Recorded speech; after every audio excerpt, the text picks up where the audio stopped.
out of the box with the long bars and the side attachments already attached.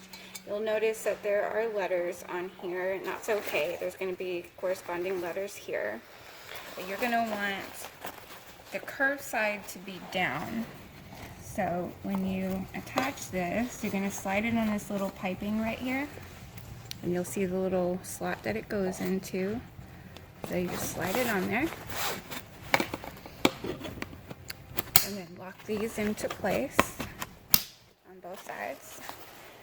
And then do the same thing on the other side. Curved side down.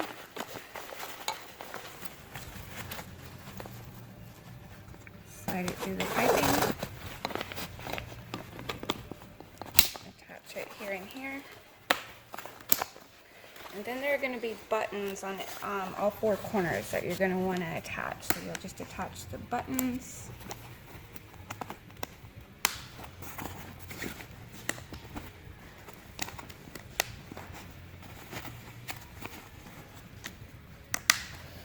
And then you'll have a set of changing table clamps that you'll just attach to each corner here. And then you'll attach it to the Playard.